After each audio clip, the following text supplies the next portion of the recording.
your individuality, your individualized perception, the aspect of self, your consciousness, is a lens.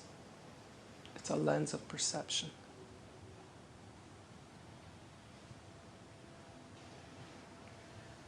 Based on the type of utility that you aspire to, you polish the lens a different way in order to fulfill the task at hand.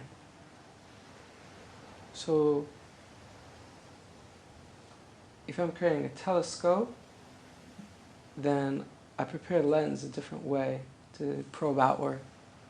And if I'm preparing a microscope, then I need a very different type of lens to probe inward.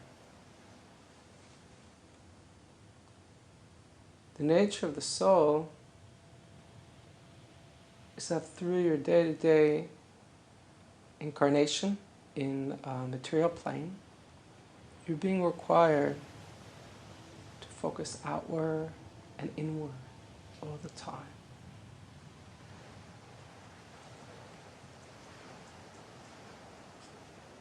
But when you focus very, very much inward, your senses get very, very heightened.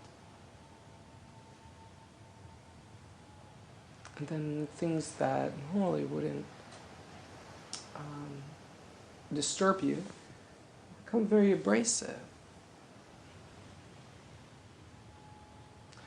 When you're focusing very much outward, you tend to get very removed and very distant. And thereby you become increasingly callous. Day-to-day activities have you adjusting one to the other, to the other.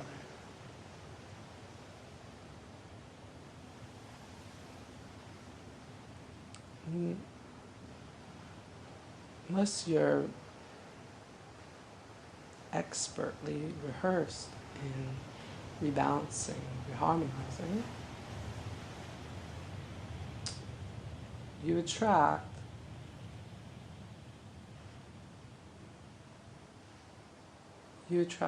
a lot of dissonance in experience because you don't have the ability to readjust to the new terrain with the appropriate amount of accuracy. And this is what I mean. Every time you make a spiritual advancement,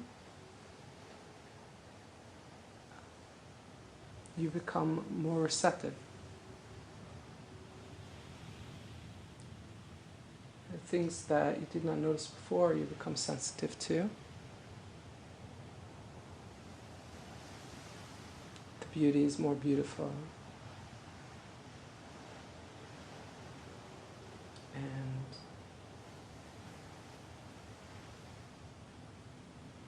the harshness is harsher. But when you acquire new terrain, that breakthrough, it's from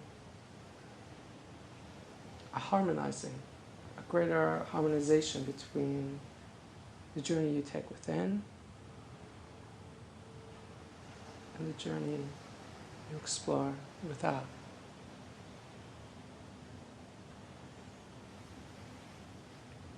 And every time you increase your senses because your soul is like a beacon. It extends a creative vitality from your greater soul. And your soul is very sensitive. And its job is to maintain equanimity, to maintain balance. Your body is very reactive. The entire nervous system is designed to be in a perpetual state of reactivity to ensure survival. The heart is right in between. The heart gets to bridge the body with the soul. The body matures and decays. The soul is a constant. It's eternal. There can be no threat upon a soul that the soul itself does not empower to become that threat. The heart gets to choose right in between. It makes peace between the body and the soul. Musically, the body would be rhythm, and the soul would be harmony. And your heart's the melody. And with melody, you can groom coherence between the rhythm and the harmony. So you routinely have to adjust again and again the melody, because the melody keeps getting played on different scales. The same melody on different scales, based on the range, the expansiveness of range that you groom in the development of your soul. And when you increase the range,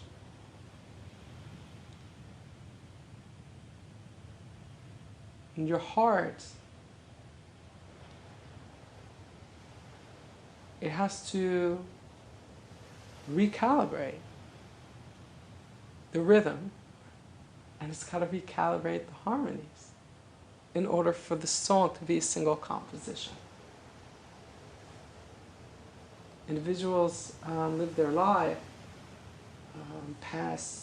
passively, in passivity, and they don't really do the recalibrations until they perceive something is very wrong. But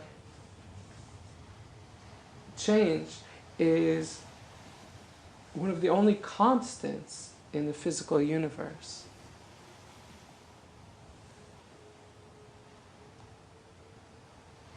And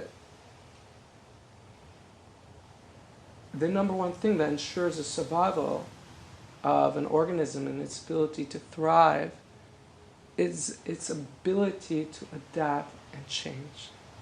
That's continuity. Continuity in the physical universe is perpetual change. So if you stay the same, you are fighting the nature of the physical universe. And the physical universe will break you down, will humble you until you yield and you evolve. And so the heart has to take the lead each day in tuning the tempo with the melody of the heart so that you can adjust the harmony. Because the soul is going to plant the seeds of solutions. It's going to plant the seeds of vitality to all that your heart evokes, to all that your heart extends a dramatic chord of inspiration to. But you don't want to spill that vitality just anywhere.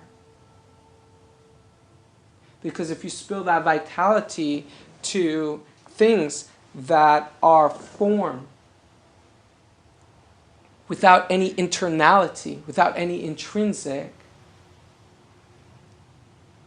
then you're lending your soul's vitality to form, to attachment.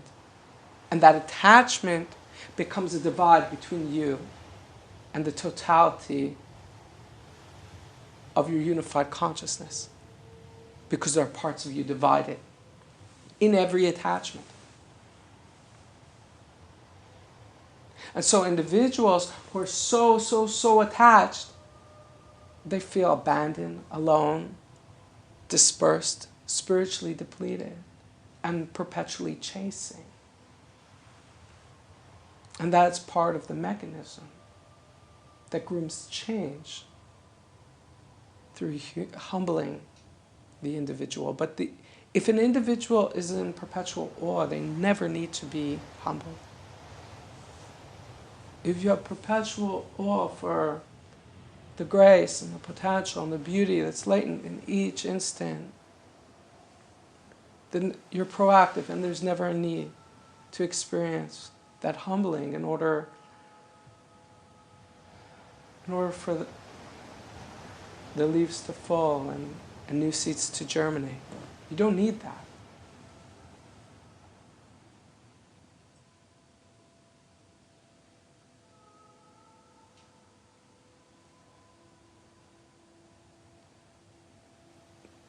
And so individuals need to develop routines once, twice, 3 times a day where they set the tonality, they set the melody of their heart, and they bind it to the rhythm, the pace, the drive that's in their physical form, and they align it with the vitality and the harmonics that is the pulse of the creative resources of their soul. That way they can sustain grace at all times. And grace is like a pond, a still pond that's serene.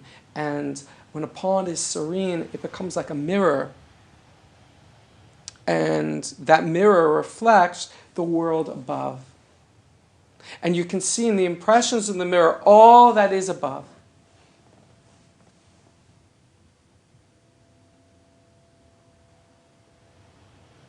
And that's how the individual remains alive with inspiration. That's how the individual can prepare ahead, because they sense where things are going energetically before they materialize into actuality. They already begin to sense it in tiers of energy, thought, energy, creativity, thought, before it's in action. They can mitigate the imbalance and they can remain serene. They can keep that grace. And that's the template for adjusting the harmonics each day, the melody, for thriving instead of surviving.